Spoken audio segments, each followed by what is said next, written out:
अगर पाकिस्तान के निज़ाम इंसाफ पे यकीन कायम रखना है और जज़ा और सज़ा का निज़ाम जिसमें अल्लाह ताला की ये कायनात और ये कुदरत और ये निज़ाम चलता है, अगर उस पर यकीन रखना है तो 9 मई के जो मुल्ज़िमान हैं उसको करने वाले और उसको करवाने वाले आइन और कानून के मुताबिक उन्हें सज़ा देनी पड़ेगी।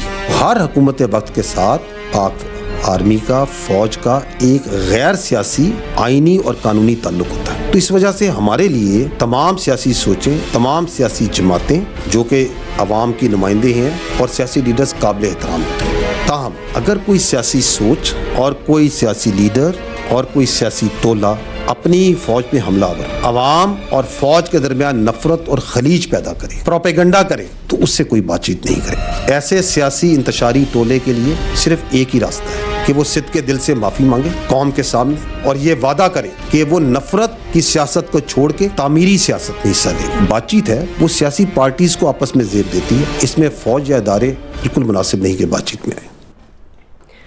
बिस्मिल्लाहिर्रहमानिर्रहीम, अस्सलाम वालेकुम नाज़रीन। आज तर्जुमान पाक फ़ौज मेजर जनरल अहमद शरीफ ने एक तफसीली प्रेस कॉन्फ्रेंस की है। उन्होंने अहम सवालों के जवाब भी दिए। उन्होंने ये भी कहा कि 9 मई फ़ौज नहीं बल्कि पूरे पाकिस्तान के अवाम का मुकदमा है। 9 मई करने और करवाने वालों को आइन के मुताबिक सज़ा देना पड़ेगी। DGI-SPR ने कहा कि जुडिशल कमीशन उस पर बनता है जिसके बारे में कोई इबहाम हो। यहाँ सब कुछ वाज़ेह है, सच खुलकर सामने आ गया तो फॉल्स फ्लैग ऑपरेशन का प्रोपेगेंडा किया गया। हम 9 मई पर जुडिशल कमीशन के लिए भी तैयार हैं, लेकिन फिर पूरी तह तक जाएं। सियासी इंतशारी टोले से कोई बातचीत नहीं हो सकती। इसके लिए सिर्फ एक ही रास्ता है, वो सिद्ध के दिल से माफ़ी मांगे, नफरत की सियासत छोड़ने का वादा करें, तामीरी सियासत में हिस्सा लें। मेजर जनरल अहमद शरीफ ने यह भी कहा कि 8 फरवरी को 6.5 करोड़ लोगों ने वोट दिया। मखसूस पार्टी को कुल वोटों के सिर्फ 31% वोट मिले, बाकी 70% वोट उनके बयानिए को नहीं मिला। हमें यकीन है कि इससे मिलने वाले वोट का मकसद भी ये नहीं कि ये वोट 9 मई के हक में और फौज के खिलाफ था। इलेक्शन में फौज की सियासी मदाखलत का कोई सबूत है तो मुतलका आईनी इदारों के सामने रखा जाए। एक सवाल के जिन्होंने कहा कि मुज़ाकरात फौज या इदारों को नहीं बल्कि सियासी पार्टीज के दरमियान होना चाहिए। DGI-SPR की प्रेस कॉन्फ्रेंस में और भी बड़े अहम पॉइंट थे, इस हवाले से एक्सपर्ट्स की राय जानेंगे। सियासी कुव्वतों को आपस में मुज़ाकरात का मशवरा क्या ये अमली तौर पर भी मुमकिन होगा, हम इस पर भी बात करेंगे। ISPR का सानिया 9 मई के हवाले से 2 टोक मौक़िफ़, PTI के लिए कितना बड़ा झटका, ये हमारा बुनियादी होगा।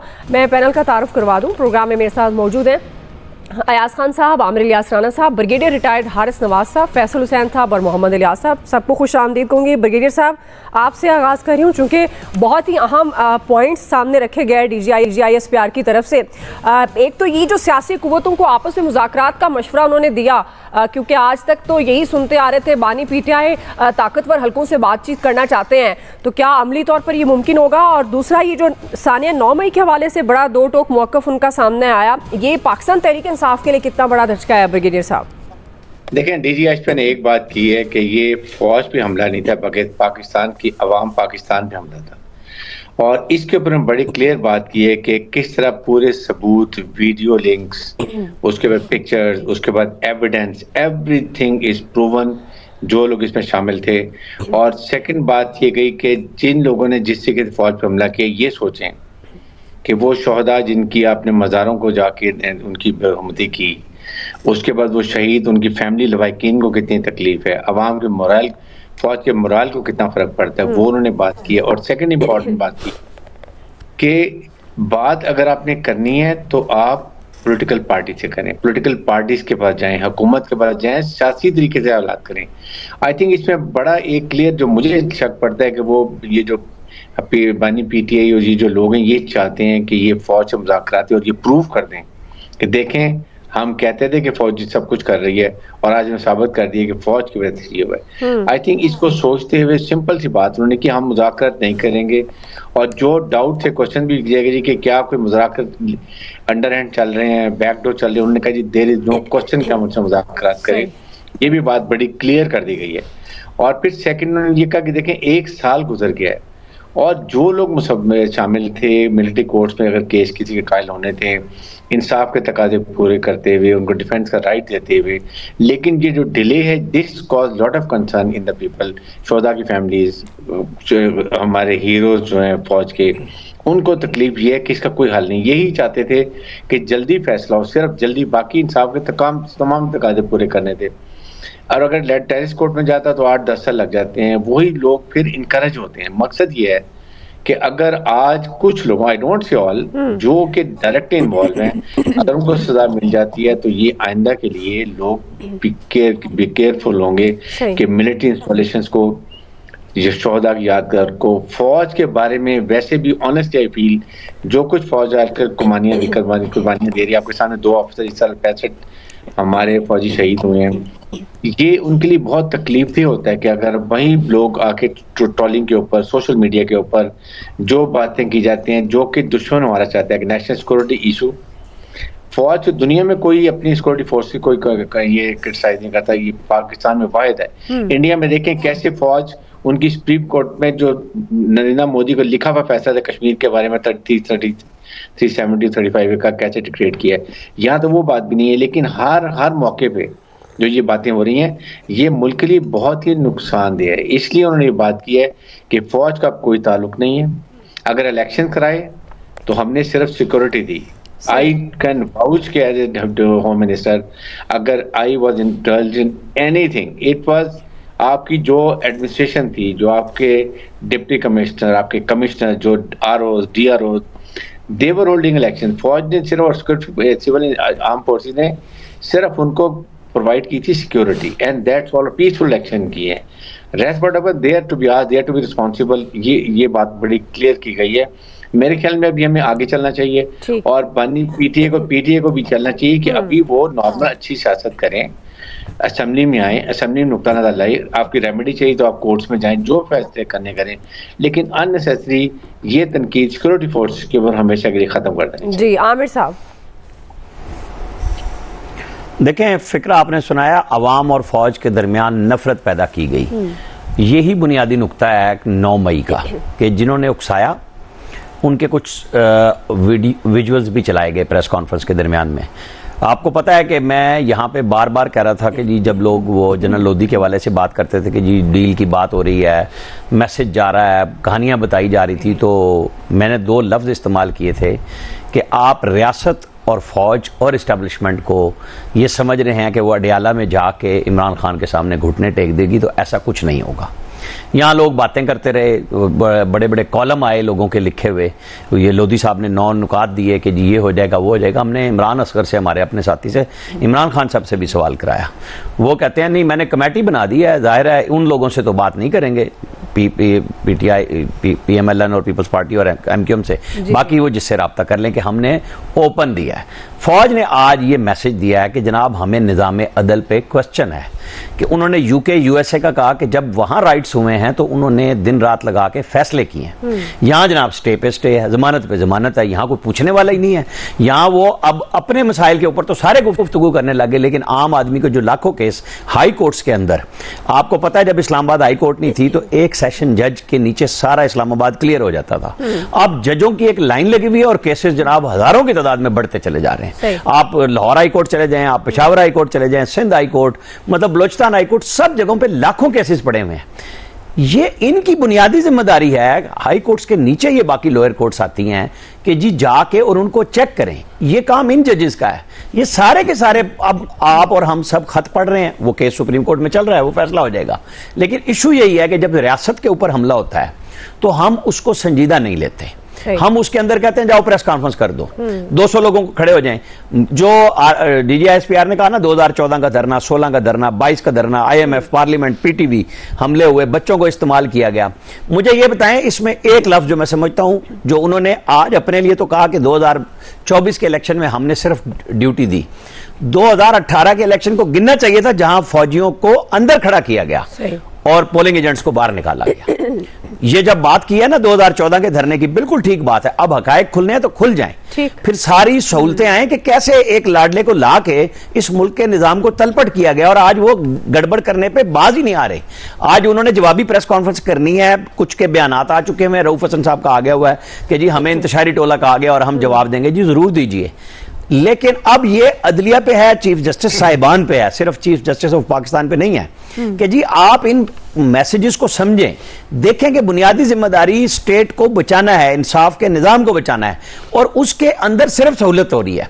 हर उस बंदे को जमानत मिलती है जिसने नारा खड़े होकर चौक में लगाया। अब फंसे वही हुए हैं जिनके फौज के अंदर फैसले रुके हुए हैं सुप्रीम कोर्ट के फैसले की वजह से कि उन्होंने स्टे दिया हुआ है। आज एतजाज अहसन ने दरखास्त दी है कि जल्दी लगाएं, मई के दूसरे हफ्ते में लगाएं, लेकिन जिन्होंने केस किया था जवाद एस खाजा साहब ने, उनके वकला की तरफ से एतराजात की बुनियाद पर यह केस मजीद डिले में चला गया। एक तरफ मान भी लिया कि जिनकी जमानतें थी वो भी दुरुस्त हैं, लेकिन चूंकि स्टे है कुछ हो नहीं सकता। ठीक है, रास्ता उन्होंने ये दिया है कि हुजूर आप जाएं पार्लियामेंट में, यानी सियासी जमातों से बात करें, आप उनके साथ करें और इधर आपको माफी मांगनी पड़ेगी। बतौर सियासी जमात अगर आपको रूल करना है, काम करना है, तो आपको माफी भी मांगनी होगी और फिर सियासी जमातों से रब्ता करें, इधर उधर कहानियां ना बनाएं। ठीक जी, अयाज साहब। देखिए, डीजी ISPR साहब के जज्बात एहसासात का मुझे बहुत एहतराम है। बड़ी डिटेल में उन्होंने गुफ्तगू की, क्योंकि स्टार्ट तो वो दहशतगर्दी के हवाले से हुआ था, लेकिन ऑब्वियसली 9 मई से 2 दिन पहले अगर ये मीडिया टॉक थी तो ये भी क्वाइट ऑब्वियस था कि चीज़ें उसी तरफ जाएंगी और सवालात भी फिर ज़ाहिर है जब होने शुरू होते हैं तो फिर एक ही तरफ चीज़ें चलना शुरू हो जाती हैं, और वो ज़ाहिर है इम्पॉर्टेंट भी है उनके लिए। बड़ी अच्छी बात की उन्होंने कि जी वो सियासतदान आपस में बात करें, आपस में बैठें सियासी जमातें। ये नहीं होना, ना हुआ है ना अब होगा, ये सिस्टम इसी तरह चलता है क्योंकि वो इतनी ज़्यादा गलतफहमियाँ हैं। उसकी भी रीज़न है ना, मतलब 2018 के इलेक्शंस की हम बात कर रहे हैं कि फ़ौजी अंदर खड़े थे, तो ज़ाहिर है फ़ौज इन्वॉल्व थी उसमें इलेक्शंस में। अब जो इलेक्शंस हुए उसमें अब नारुल काकड़ साहब खुद कह रहे हैं फॉर्म 47 का ताना दे रहे हैं वो ये PMLN के लोगों को। इसका मतलब है मुझे नहीं पता कि कौन वो कर गया। फिर उन्होंने ये कहा कि हम मतलब इसके खिलाफ नहीं, जुडिशल कमीशन भी बन जाए लेकिन फिर तय तक जाना चाहिए। सबसे बड़ा पॉइंट ही है, देखिए निज़ाम अदल पे आपको एतबार नहीं है, निज़ाम अदल पे मुझे भी एतबार नहीं है, और बेशुमार इस मुल्क की अक्सरियत को एतमाद नहीं है निज़ाम अदल पे। अगर होता तो आज हालात मुख्तलिफ होते। हमारी ऐसे ही नहीं रेटिंग अल्लाह के फजल से नीचे चली जा रही है उसमें। काजी साहब के आने के बाद हमें लगता था कि वो जी तादाद बड़ी तेज़ी से कम हो जाएगी मुकदमात की, वो भी अंबार लगना शुरू हो गया क्योंकि वो सोशल मीडिया का मुकाबला करने के लिए उन्होंने उस पर लाइव ट्रांसमिशन शुरू कर दी कि जी आप दिखाएं लोगों को, क्योंकि उनको लगता है कि सोशल मीडिया पे कब्ज़ा ग्रुप मौजूद है जिन्होंने कब्ज़ा किया हुआ है। मतलब इस मुल्क में तो राज ही कब्ज़ा ग्रुपों का है, वो सोशल मीडिया क्या हर जगह ये हाल है। कब्ज़ा ग्रुपों से अगर जान छूट गई होती तो शायद ये मुल्क ट्रैक पे भी आ जाता, लेकिन वही कब्ज़ा ग्रुप इसको नहीं आने देते। अब 9 मई के वाक़यात के हवाले से बिल्कुल वीडियोज़ आपने दिखाई, सारा कुछ मौजूद है। सवाल वहाँ भी बनता है ना, जुडिशल कमीशन की ज़रूरत क्यों है कि वो लोग जो फौरी तौर पे आए, उन्होंने PTI से लाताल्लुकी का ऐलान किया, उसकी मजम्मत की, IPP या किसी और पार्टी में शमूलियत इख्तियार कर ली, वो नीट एंड क्लीन हो गए कि जी बस ये तो बिल्कुल ठीक लोग हैं। उससे भी सवाल उठता है, मतलब जाहिर है हम अगर बात करते हैं कि जी बिल्कुल गैर जानिबदारी की, तो फिर वो बिल्कुल गैर जानिबदारी होनी चाहिए। कहीं ना कहीं हम सपोर्ट कर रहे होते हैं कुछ लोगों को, यहीं से गड़बड़ होती है। मतलब एक तरफ हम ये कहते हैं कि जी जाएं, अदालतें मौजूद हैं, अगर आपको कोई शक है, आपको किसी पे एतराज़ है कि किसी ने उसमें मुदाखलत की तो अदालतें मौजूद हैं, और फिर आप खुद ही कहते हैं हमें निज़ाम अदल पे एतबार नहीं है। सबसे बड़ा मसला ही इस मुल्क का ये बन गया हुआ है कि लोगों का एतबार उठ गया हुआ है। आप यकीन करें दुआ, अगर इस मुल्क को ट्रैक पे आपने वापस लाना ना, तो सबसे इम्पॉर्टेंट चीज़ जो मेरे नज़दीक है, मेरे ज़ाती ख्याल में, वो इदारों का एतमाद बहाल करना है। इदारों का एतमाद जब तक बहाल नहीं होगा, हम यहाँ बैठ के जो मर्जी कहते रहे, कोई किसी डाइस पे कहीं खड़ा होकर कोई भी बात कर ले, उस बात में उतना वजन नहीं होता, क्योंकि हमें हमारा एतबार उठ गया हुआ है। तो हमारे लिए सबसे इम्पॉर्टेंट चीज़ है कि हम इदारों का एतमाद बहाल करें, उसके बाद चीज़ें यकीन करें ठीक होना शुरू हो जाएंगी। कोई ये डिमांड ही नहीं करेगा आज के बाद के लिए कोई जुडिशल कमीशन बना दें या इसके लिए ये बना दें, क्योंकि जब इदारे काम कर रहे होते हैं ना अपने उसमें डोमेन में, हर चीज़ ऑटोमेटिकली एड्रेस हो जाती है। जब वो नहीं काम करते तो फिर इस तरह के मसाइल पैदा होते हैं। तो मैं समझता था कि शायद हम 9 मई से आगे बढ़ेंगे, हम नहीं बढ़े, हम वहीं फंसे हुए हैं। और अल्लाह करे कि हम किसी दिन 9 मई से आगे बढ़ के इस मुल्क के लिए सोचना शुरू करें। ये सब के लिए है, वो जो अडयाला जेल में बैठा हुआ उसको भी यही मैसेज है, बाकी लोगों के लिए भी है कि उससे आगे बढ़ के अब इस मुल्क का भी सोचें, क्योंकि मतलब वो जो सोचने की बजाय जो कर रहे हैं ना इस मुल्क के साथ, वो करते रहेंगे तो बस हालात यही रहेंगे। जी फैसल साहब, आगे बढ़ने के लिए तो जाहिर है बातचीत बहुत ज़रूरी होती है, मुज़ाकरात। अब डीजी साहब ने तो कह दिया कि सियासी इंतशारी टोले से कोई बातचीत नहीं होगी, और हम 12 अपने प्रोग्राम में भी ये बात डिस्कस कर चुके हैं कि तमाम सियासी जमातों, ख़ासतौर पर पाकिस्तान तहरीक इंसाफ को मुज़ाकरात की तरफ आना चाहिए। तो क्या आपका क्या समझते हैं कि ये जो 2 टोक सानिया 9 मई के हवाले से मुवक्कफ प्लस मुज़ाकरात की बात कितना बड़ा धचका है पाकिस्तान तहरीक इंसाफ के लिए? देखिए, बात यह है कि 9 मई को जो इस मुल्क में हुआ, इसमें कोई डिबेट नहीं है, कोई बहस नहीं है कि वो एक रियासत के ऊपर हमला था, और अल्लाह ताला ऐसे हमलों से पाकिस्तान को महफूज रखे। वो हमला करने वाले जो है वो किसी तौर पे भी जो है वो रियासत के खैर ख्वाह नहीं हो सकते। उनको कहते हैं ना कि वो जो अमल था वो नाकाबिले माफ़ी है, इस पर तो डिबेट ही नहीं है। अब डीजी ISPR साहब कह रहे हैं जिस तरह के अटैक जो वो उन मुल्कों में हुए, अमेरिका में, USA में, वो भी इतने ख़तरनाक नहीं थे, लेकिन वहाँ जो है वो अदालतें लगी, 24 घंटे अदालतों ने काम किया, और जो जिम्मेदार थे उनको जो है वो सज़ा दी। अब जो पाकिस्तान में रियासत पे हमला हुआ है, आज तक की तारीख में जो 1 साल होने वाला है, जिम्मेदारों को सज़ा नहीं मिल रही, तो उसका जिम्मेदार कौन है? अदालतें। अगर काजी वक्त से के दफ्तर से इंसाफ नहीं मिल रहा, तो ये अब हाकिम वक्त की जिम्मेदारी है कि वो इस बात का नोटिस ले। हाकिम वक्त कौन है? नून लीग की हुकूमत। वो नोटिस ले, कार्रवाई करे। भाई क्या वजूहत हैं कि जो इतनी बड़ा रियासत में हमला हुआ था उसकी जो है वो जिम्मेदारों को सजा, ये काजी की अदालतें, काजी वक्त अदालतें जो है हमारे मुल्क की, वो क्यों जो है वो इस मुल्क की रियासत को जो है वो इंसाफ नहीं दे सकी? वो जिम्मेदारों को क्यों जो है वो कटेरे तक नहीं ला सके? हम तो अब तक यही सुनते आए कि फलाने की जमानत हो गई, फलाने की जमानत हो गई। जो उसमें मुल्जिमान थे वो तो यकीन करें आप, वो तो मजलूम बन गए। लोगों को तो उनसे जो है वो हमदर्दियाँ और एक प्लानिंग की गई होगी, एक पूरा नज़म प्रोपेगेंडा किया गया होगा, जिस तरह उनके खवातीन की तस्वीरें जो है लगा के उनको जो है मजलूम बनाया जाता है। तो अगर वो लोग जिम्मेदार हैं, चाहे वो औरत है, मर्द है, बच्चा है, नौजवान है, बुढ़ा जो भी है, भाई सजा देना। सजा मैंने और आपने तो नहीं देनी है, इन अदालतों ने देनी है। और अदालतें अगर नहीं दे रही तो हुकूमत को चाहिए वो नोटिस लेके, ये मामूल का नौयत का तो वाकया नहीं है, इतना खतरनाक वाकया है, तो हुकूमत को चाहिए वो नोटिस ले।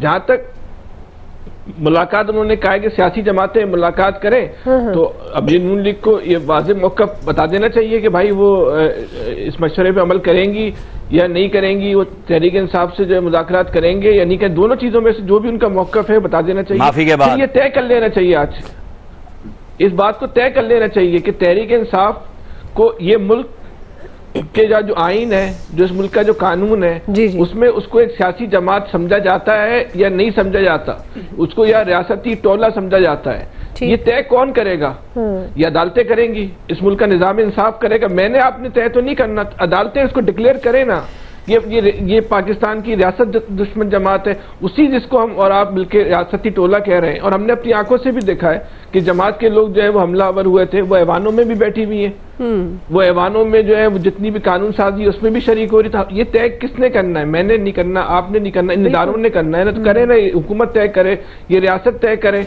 हमसे और आपसे कहलवाने से तो कोई फायदा नहीं होगा कि ये इंतशार पसंद जमात है, ये रियासत पे हमला करती। भाई हम तो कह रहे करती है, हम कब मना कर रहे नहीं करती। उसको सजा देना तो हमारा आपका, हम तो कह ही सकते हैं ना, हम तो कह रहे हैं, अब सजा दे दें उसको डिक्लेयर कर दें कि ये रियासत की दुश्मन जमात है, उस पर लगा दें पाबंदी, तो सही है, मसला हो जाएगा। नहीं ना उस पर पाबंदी लगती है, ना उसको जो है वो कुल्ली तौर पे नहीं, जुज़वी तौर पे जो है वो इलेक्शन में उसमें हिस्सा लिया ना, किसी न किसी शक्ल में हिस्सा लिया। बिल्कुल जितने वोट बताए जा रहे हैं उस जो डीजी ISPR कह रहे हैं, हम तो कह रहे हैं उसकी भी आप आधी परसेंटेज कर लें, उतने वोट तो चले उसको पड़े, उसको इस अमल तक जो है, अगर वो इस मुल्क में एक रियासती इंतशार फैलाने वाला टोला है तो उसको इस अमल तक में हिस्सा लेने की इजाजत क्यों मिली?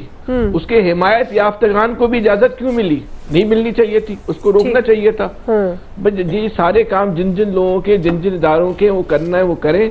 उसके बाद फिर मीडिया की भी जिम्मेदारी है कि वो इस मामले में इदारों के साथ खड़ा हो, खड़ा हो जाएगा मीडिया भी उनके साथ। लेकिन वो जो काम जिनके करने पहले तो वो काम कर लें, उसके बाद हम और आप भी बिल्कुल साथ देंगे। आमिर साहब तो देंगे करें, तैयारी करें, आप भी तैयारी। आमिर साहब की जमानत मैं ले लेता हूँ, आमिर साहब की जमानत मैं ले लेता हूँ। मैंने कहा करें, तैयारी करें, ये जो इंतशारी आप गुफ्तगू कर रहे हैं ना, तैयारी ये भी आपको जवाब देना पड़ेगा।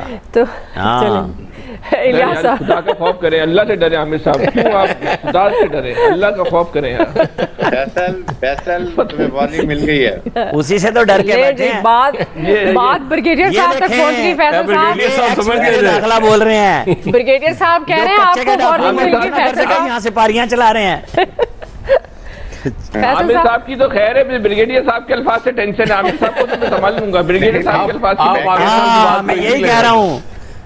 मैं आमिर साहब की बात कह रहा हूँ कि आमिर साहब ने कहा अब आप पॉपकॉर्न खाएं, अब आप जी पॉपकॉर्न खाएं और आपको बताएंगे हम। खौफ के आलम में टेंशन कहाँ में खाया तो कुछ जाता नहीं है। खाया जाता है ना जी। इलियास साहब देखिए जी, आज प्रेस कॉन्फ्रेंस है, उसमें देखिए साफ क्लियर हुआ कि जी अभी तक कुछ नहीं हुआ। जो मुल्ज़मान थे, जिनके खिलाफ एक्शन होना चाहिए था, जिनके पास तमाम सबूत भी, जिसको ब्रिगेडियर साहब एक्शन लेने चले गए, तमाम टीवी चैनलों ने दिखाया, तमाम मीडिया ने देखा जो हालात हुए उस दिन, उसके बावजूद भी अगर कुछ नहीं हुए, जो कुछ लोग थे वो माफ़ी मांग के और वो साइड पर हो गए और मजम्मत करके, और जो लोग बच गए थे उनके खिलाफ अभी तक केसेस ही नहीं चले, ना मिलिट्री कोर्ट्स में गए, जो केस गए थे अभी तक कोई फैसला नहीं हुआ।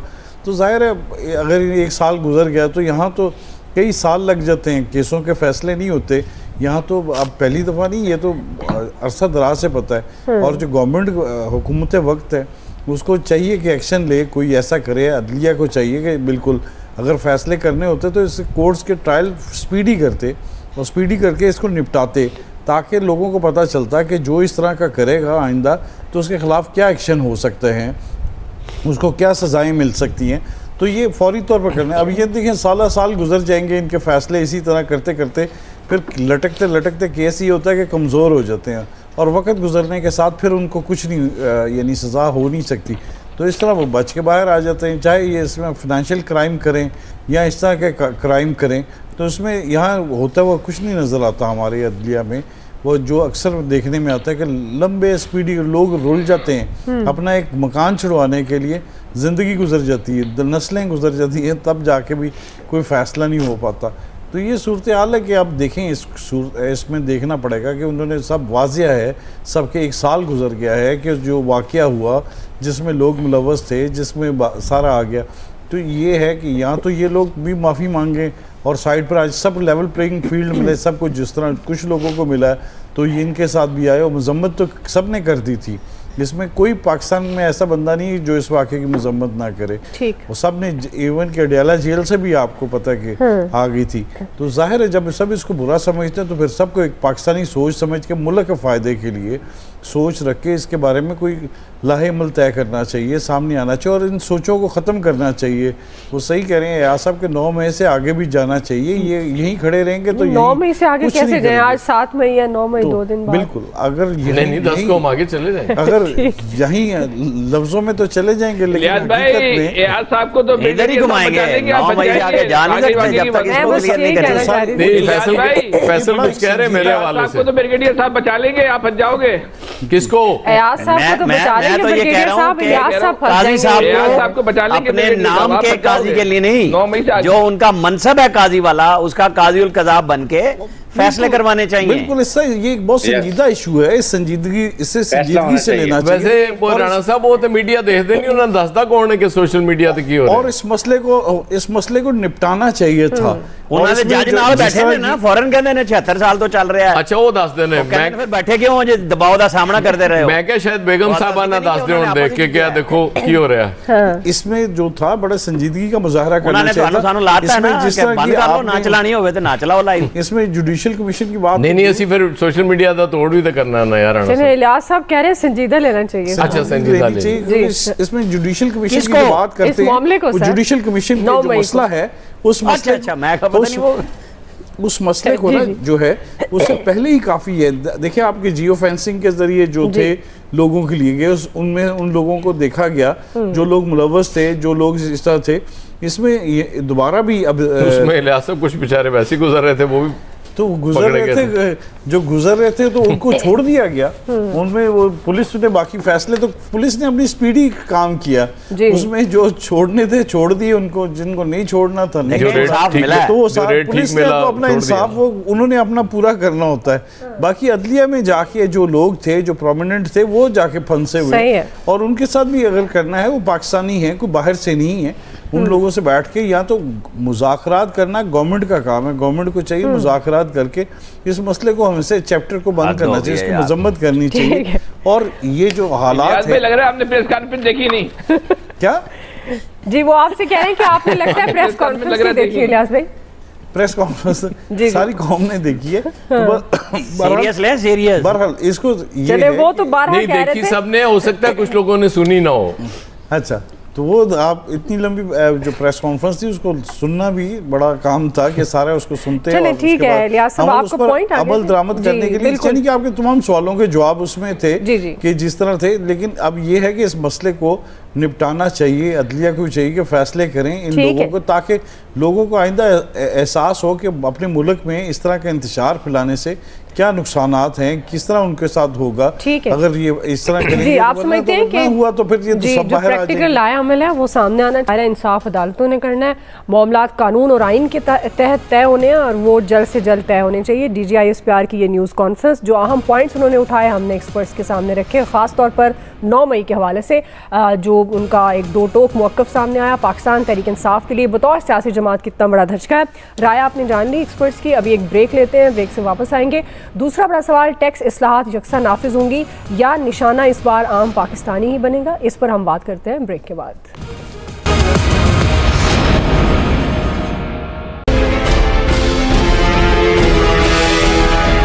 IMF वाली टीम जो है वो भी इंशाल्लाह इस महीने आएगी, ताकि हम एक बड़ा और लंबा प्रोग्राम उनके साथ करें। मुल्क में इस्तेहकाम आ रहा है, मुआशी इस्तेहकाम आ रहा है और कॉन्फिडेंस बढ़ रहा है। अब हम उस नहज पे आ चुके हैं कि हमें सिर्फ बातों से गुजारा नहीं होगा, हमें प्रैक्टिकल स्टेप्स लेने हैं। पेंशन रिफॉर्म्स पे भी जो बात हो रही है वो क्रॉस द बोर्ड होगी। अखराजात में बहुत बड़ी हर्डल पेंशन्स की है और ये बहुत बड़ा एक बोझ है जो हुकूमत पाकिस्तान को उठाना पड़ता है। ये तमाम इदारों पर लागू करने की तजवीज़ है। नाज़रीन, इसमें कोई शक नहीं कि मौशी मसाइल की वजह से मुल्क में मौशी इस्लाहात की अशद ज़रूरत है, लेकिन इन इस्लाहात का नफाज किस पर होगा ये बड़ा अहम सवाल है। आज वफाकी वज़रा ने इस्लाहात के हवाले से हुकूमती तरजीहात का ऐलान किया है। वज़ीर ख़जाना ये कहते हैं कि मुल्की मईशत की बेहतरी के लिए बुनियादी ढांचे की बेहतरी ज़रूरी है। टैक्स इस्लाहात वक्त की अहम ज़रूरत है। साथ ही उन्होंने ये सवाल भी किया कि 9% टैक्स टू DGDP रेशो से मुल्क कैसे चल सकता है? मुल्क खैरात नहीं टैक्स देने से चलेगा। खैरात से अस्पताल और स्कूल तो चल सकते हैं, मगर सिर्फ मुल्क टैक्स से ही चलता है। वज़ीर ख़जाना ने यह भी कहा कि पेंशन बहुत बड़ा बोझ है, वक्त के साथ साथ हमें सर्विस स्ट्रक्चर में तब्दीली करना होगी ताकि पेंशन का खर्चा आहिस्ता आहिस्ता हमारे काबू में आ जाए। वज़ीर इत्तलात अता तारड़ ने भी ये कहा कि हम इस्लाहात करने जा रहे हैं, हुकूमत पर पेंशन का बड़ा बोझ है, पेंशन इस्लाहात तमाम इदारों पर लागू होंगी। इसी तमाम तर मामले पर बात करेंगे कि हुकूमत का इस्लाहात का मनसूबा काबिल अमल है और इन इस्लाहात का क्या असर होगा और किस पर होगा, और साथ ही जो टैक्स इस्लाहात के हवाले से बात है, उस जो हमारा बुनियादी सवाल। अयाज साहब, आपसे आगाज़ करूँ, अब ये टैक्स इस्लाहात यकसा नाफिज होंगी या निशाना इस बार भी वही आम पाकिस्तानी, जो क्योंकि बातें तो ये बड़ी बड़ी करते हैं कि टैक्स के बगैर मुल्क नहीं चल सकता, लेकिन जो टैक्स का दायरा कार है, टैक्स नेट, उसको नहीं बढ़ाया जाता। जो ऑलरेडी टैक्स पे कर रहा होता है वो बार बार वही पे करता है। तो आपको लगता है कि वाकई हुकूमत इस बार इस्लाहात करने में संजीदा है? हर बार होती है, यकीन करें। मुझे आज तक कोई हुकूमत ऐसी नहीं मिली पाकिस्तान में जो संजीदा ना हो, लेकिन at the end of the day बात वहीं आ जाती है कि मेरा और आपका टैक्स वो बढ़ जाता है, कुछ भी नहीं होता। ये पेंशन की भी बात कर रहे हैं ना, आप एक काम करें ना, आप वो छोड़ दें छोटे मुलाजमीन को, आप ऊपर से शुरू कर लें। ये चीफ जस्टिस साहिबान जो रिटायर हो जाते हैं, हमारे मुल्क में जो प्रेसिडेंट्स रिटायर होते हैं, इनकी जो मराहत है ना, सिर्फ वो पैसे भी देते रहे, मुझे उससे नहीं फ़र्क पड़ता, मराहत वापस ले लें आप, जो कुछ इनको आप दे रहे होते हैं साथ। और बहुत से ऐसे लोग हैं जो रिटायर होते हैं इस मुल्क में, और उसके बाद सारी लड़ाई ये होती है ना कि जी रिटायरमेंट मिल जाए, मतलब वो हमें ये जी नौकरी से निकाला ना जाए, रिटायर कर दें, क्योंकि उन्हें पता होता है कि रिटायर होकर एटलीस्ट मुआशी मामलात तो हमारे ठीक चलते रहेंगे ना। अब 9% टू GDP, मतलब मजाक लगता है ना कि 9% टू GDP, और फिर वो GDP, वो इकॉनमी जो कर्ज उतारने के लिए कर्ज ले रही है। हम IMF से कर्ज क्यों ले रहे हैं कि जी उनका हमने कर्ज वापस करना है। मतलब जब हालात यहां तक हो जाए, कितनी देर आपको कोई बंदा कर्ज दे देता है। वो फिर ये होता है कि एक का कर्ज लेके आप दूसरे को लौटाते हैं, फिर उससे पकड़ते हैं तीसरे को, मतलब वो फिर एक विशेष सर्कल में आप आ जाते हैं। और हमारे जैसे मुल्कों का यही हाल होता है कि वो ऐसे विशेष सर्कल में आ जाते हैं। और अल्लाह के फजल से कभी ये नहीं सोचा गया कि चलें ये एक स्टार्टिंग पॉइंट हो सकता है, हम यहां से शुरू कर लेते हैं। ये बातें इसी तरह मैं सुनता आ रहा हूं हमेशा। जी। हाँ, अगर ये करने में कामयाब हो जाएं, आप देखिएगा ये प्रोफेशनल टैक्स कुछ उन पे लगेगा, उसके बाद हड़तालें होंगी, एहतजाज होगा, और उसके बाद फिर सारी चीजें वापस हो जाएंगी। इसलिए सबसे ज्यादा आसान हदफ हम तनख्वाहदार लोग होते हैं कि इन्होंने कौन सा बोलना है बेचारों ने। वो जितना टैक्स लग जाएगा बस ये देते रहेंगे और कुछ भी नहीं होता इस मुल्क में। आज अगर वाकई ये सिंसियरली और संजीदगी से ये करने जा रहे हैं तो मैं समझता हूं कि ये बहुत बड़ी अचीवमेंट होगी और आपकी इकॉनमी, आप यकीन रखें कि ट्रैक पे आ जाएगी इस मुल्क। जी आमिर साहब, ये बात तो दुरुस्त है, इस्लाहात की बार बार बात होती है, अगर ये कर लेते हैं तो आप समझें क्या हो, जो कहते हैं ना कि इस्तेहकाम आएगा मईशत में, वो आ सकता है। लेकिन क्या वाकई ये महज बातें ही हैं या वाकई आपको लगता है कि टैक्स में इस्लाहात, यानी दो अगर शोबों की बात करें पेंशन और टैक्स की, तो टैक्स तो खास तौर पर बड़ा शोबा है, तो आपको लगता है वाकई हुकूमत संजीदगी से इसमें इस्लाहात करेगी? ये संजीदा खान वाली बात हो रही है। वो जब मैं हज पे गया ना तो वहाँ वो एक बंदा कहता है इस अफजल खान ने बड़ा तंग किया हुआ है।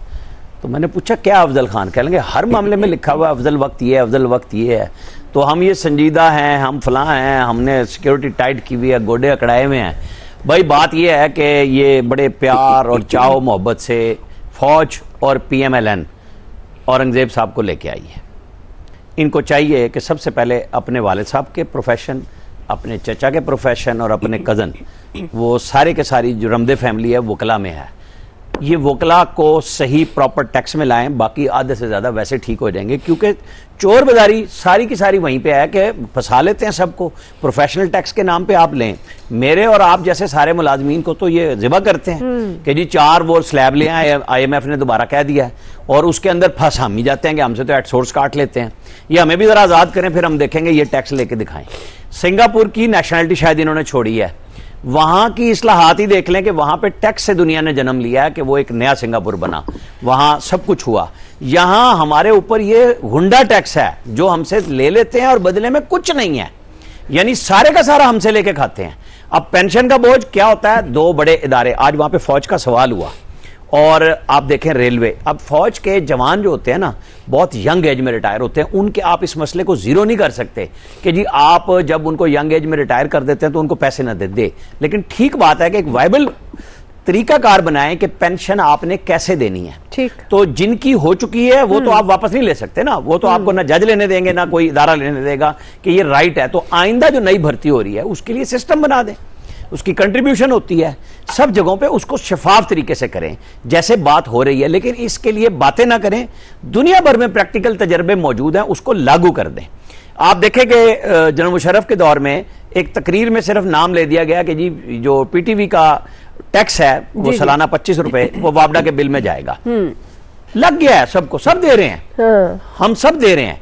भाई इस मुल्क में अगर आपने ठीक करना हमें प्रेस कॉन्फ्रेंस ना करें, हमें आप बताएं कि हम ये कर चुके हैं। बिल्कुल होना तो यही चाहिए। जैसे आप डट गए हैं ना जिस सिमों के ऊपर के जी, जिन लोगों ने मतलब PTA को और मोबाइल कंपनियों को बुला के आज FBR ने फाइनल कर दिया ना कि जी आपको करना पड़ेगा। तो ये चीजें वो हैं जो कर देने से होती हैं, बातें मत करें। आप टैक्स इकट्ठा करें और ये 9% है या 18% या 25%, हम तो सारे जिबा हो रहे हैं ना फुल टैक्स देके। जिन लोगों के पास माल है उनसे आप पूछते ही नहीं, उनके लिए रियायतें मौजूद हैं। तो जनाब आए, तकरीर करें, टैक्स लगाएं उन पे जिनसे आप नहीं ले सकते। मैं आपको बताऊं जो आपके खिलाफ भी है ना, आप बड़ों पे टैक्स लगाएं, लोग आपके साथ खड़े हैं। जी ब्रिगेडियर साहब देखें, दो बात सिर्फ समझने की है कि ये कब से हम सोच रहे हैं ये FBR की स्ट्रक्चरल रिफॉर्म्स हो रही हैं। एट फोर्ट बिल्कुल ये ठीक है कि वाकई जो तनख्वाहदार तबका होता है सोर्स कट जाता है। उसके अलावा आप कब से हम कह रहे हैं रिटेलर्स पे टैक्स लगेगा, यकीन करें इतना पैसा इकट्ठा होगा जो थोड़ा सा टैक्स उनको कह रहे हैं देने के लिए वो भी नहीं देते हैं। और फिर ये जब टैक्स मिलता है तो ये टैक्स कहाँ होता है, लेविश खर्च, president house, prime minister house, 100 ministry में प्लान छेड़े गए, या तो चलें फिर हर जगह तो ऑस्टेरिटी ड्राइव तो कर लें, वो भी नियम करते हैं। फिर आपके सामने कहा गया, प्राइम मिनिस्टर ने कहा जी कि इसमें कितने ट्रिलियन रुपीस का टैक्स जो चोरी होता है चोरी पीआर के अंदर, क्या कर रहे हैं? कुछ नहीं कर रहे हैं। स्टेट कॉर्पोरेशन प्राइवेटाइजेशन कर रहे हैं, 1000 अरब दे रहे हैं, उसका कुछ नहीं हो रहा है। ये चीजें तो करें ना। आप देखें, ये तो बड़ा आसान है कि फौज जिस पे भी आप सर्विस मुलाजमों के आपको लगाएंगे, आप ये देखेंगे सिपाही पुलिस का 33-34 साल की उम्र में आर्मी का वो रिटायर हो जाता है 18 साल सर्विस के बाद। मेजर जो है वो 42 साल की उम्र में रिटायर हो जाता है, कर्नल 45 साल की उम्र में हो जाता है, ब्रिगेडियर 50-51 की उम्र में हो जाता है। आप ये देखें कि फिर उनकी, फिर हम कहते हैं जो आपकी आज भी क्वेश्चन है कि वो फौजी फाउंडेशन है क्यों चला रहे हैं, ये इनको री एम्प्लॉयमेंट वहाँ होती है, ये उनके शहीदों के सबके वहाँ इस्तेमाल होते हैं, इसलिए। और फिर आपने बताया 360 अरब रुपया फौज देती है अपने इन चीज़ों को चलाने से, टैक्स देती है हुकूमत को। बात ये कि इसका जुडिशियल इस्तेमाल कर लेना, यकीन करें कि आधा पाकिस्तान का कर्जा खत्म हो जाएगा। ओनली जुडिशियल यूज, वेस्टेज जो हमारी होती है कहाँ को होती है, वी ऑल नो इट। उसके बारे में कोई आप देख लें, 3 महीने हो गए किसी ने कोई बात की है, किसी ने कहा जी हमने वाकई ऑस्टेरिटी ड्राफ्ट सही कर दी कि अभी ब्यूरोक्रेट सेक्रेटरी के बाद एक ही गाड़ी होगी, या वो बिस्कुट देंगे, मेरिट से चीजें नहीं आएंगी, आपकी सेरेना से चीजें नहीं आएंगी। ये चीजें कम करने के लिए it is all doable. Why can you stop it? ये आप डिजिटाइज कर दें, आपको एफबीआर में देखें कितना काम ठीक हो जाएगा। तो ये चीजें अगर हम कर लेंगे तो इससे बड़ा फर्क पड़े। डॉक्टर्स, वकील, क्या वो टैक्स देते हैं? कितना पैसा कमाते हैं? एवरी डे 5-6 हज़ार रुपया उनका एक का पर एक पेशेंट के लेते हैं। आप रोजाना के क्या वो को टैक्स देते हैं? हॉस्पिटल, आप प्रॉपर सिस्टम करें, I think things can improve. बिल्कुल, बात तो वही ना, सिस्टम की बात है ना, उसको प्रैक्टिकली बातें करने से तो बड़ी बड़ी बातें हो जाती हैं, लेकिन बात यह है कि आप प्रैक्टिकली कौन सी बात पर अमल दरामद कर सकते हैं। और होना तो ये चाहिए, ये हुकूमत करे काम, फिर आकर प्रेस कॉन्फ्रेंस करके बताएं जी हमने ये कर लिया है आपकी बेहतरी के लिए और मजीद ये करने जा रहे हैं, लेकिन यहाँ उल्टा ही होता है। क्विकली ब्रेक से वापस आएंगे, यही सवाल फैसल साहब, इलियास साहब का टेक लेते हैं, हमारे साथ रहिए। वेलकम बैक नाज़रीन। बात करें इस्लाहात का ऐलान, निशाना कौन बनेगा? फैसल साहब, क्या आपको लगता है इस बार भी पाकिस्तानी टैक्स इस्लाहात का निशाना बनेंगे या बाकी इस्लाहात होंगी ट्रू मीनिंग्स में और टैक्स का दायरा कार बढ़ाया जाएगा? देखिए, मुमकिन ही नहीं है, इसको कहते हैं ना, मुमकिन ही नहीं है। आप दुआ, मैं ईमानदारी के साथ अल्लाह ताला को हाजिर नाज़िर जान के बता रहा हूँ, हम और आप जितना टैक्स देते हैं ना नौकरी पेशा लोग, इस मुल्क के अरबपति लोग भी नहीं देते। और इस सिस्टम की जो बात कर रहे हैं ना, ये हज़ारों साल भी लगा देना हुकूमत, लेकिन ये जो सिस्टम इनका है उससे ये कभी रिकवरी कर ही नहीं सकते। दुनिया ने इसको तय कर लिया है, टैक्स की वसूलियाबी का तरीक़ेकार क्या है। दुनिया ने टैक्सेस को जो है वो लोकल सतह पे मुंतकिल कर दिया है। आप ये जो टैक्सेस का रोना रो रहे हैं ना, आप यूनियन काउंसिल को रिकवरी का इख्तियार दे दें कि जो टैक्स रिकवर होगा उसका 20% यूनियन काउंसिल रखेगी और अपने डेवलपमेंट पे खर्च करेगी, 80% वफाक को या जो भी फार्मूला होगा उसके तहत हवाले कर देगी। आप यकीन करें 2 महीने लगे हुए, 2 महीने में आप रिजल्ट नहीं आए तो आप बात कीजिएगा।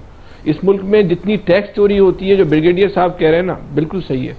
यकीन करें चंद सालों के अंदर इस मुल्क का ना कर्जा उतर जाएगा, लेकिन सिस्टम नहीं बनाना चाहते, ये चोरी को प्रोटेक्ट करना चाहते हैं। वो जो आमिर साहब बात कर रहे हैं सही है। ये जो वजीर साहब आए, सिंगापुर का ही मॉडल नाफिज कर दें, सही लिया है अपने, जो आमिर साहब कह रहे हैं बिल्कुल 100% दुरुस्त। आज में हुर्फ आमिर साहब के पास से ना इत्तेफाक करते हैं टैक्सेस के पहले वाली बात ही, टैक्सेस कमाल हो गया, कमाल हो गया। वाले से जो मैंने लगता है 9 महीने क़यामत भी करीब है आज जी।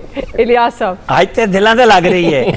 इलियास साहब, मुबारक हो राना साहब आपको। इकोनॉमी की इस्लाहात वगैरह के बारे में जो बातें सुनते हैं, आप लोगों के हफ्ते में मेरी बात ही रह गई। सच पहली दफा हक गालिब आ जाता है। पहले भी कितनी दफा सुने कि इस्लाहात, ये इलियास साहब इसलिए गालिब आना चाहते हैं, टाइम कम है, मौका दीजिए। इकोनॉमी में इस्लाहात की बातें कितनी दफा सुनी, गालिबन टैक्स नेट बढ़ाने के लिए भी कितनी दफ़ा बातें हुई, लेकिन वो टैक्स जीडीपी के 8 से 9% ही रहा है, कुछ नहीं हुआ। मैं 20 साल से तो हम देख रहे हैं कि यही सिचुएशन रही है। तो इसके लिए जो इकदाम हैं उसके लिए सिर्फ टैक्स नेट बढ़ाने की ज़रूरत ये है कि जो गैर रवायती सेक्टर्स हैं जिसमें जो मुख्तलिफ पेशा वाला उनको भी बिल्कुल लेके आना पड़ेगा टैक्स नेट में। टैक्स नेट में जब लेके आएंगे तो तभी टैक्स की बेस ब्रॉड होगी और टैक्स बढ़ेगा। और टैक्स के अलावा इसके अलावा जो टैक्स चोरी होता है उसकी रोकथाम करनी पड़ेगी। इनकम टैक्स में, सेल टैक्स में, जो भी होता है, कस्टम की ड्यूटियों में देख लें आप कितनी ज़्यादा हो रही है। अभी लाहौर में इतना बड़ा केस हुआ, तो उसमें ये नहीं यानी कि फ्रॉड होते हैं, तो उसको रोकने के लिए किसने काम करना है? इन्होंने काम करना है, आवाम ने नहीं करना। जी, हुकूमत ने कहा। वक्त हमारे पास खत्म हो गया। आप सबका शुक्रिया। आज के एक्सपर्ट से इतना ही। ख्याल रखिए।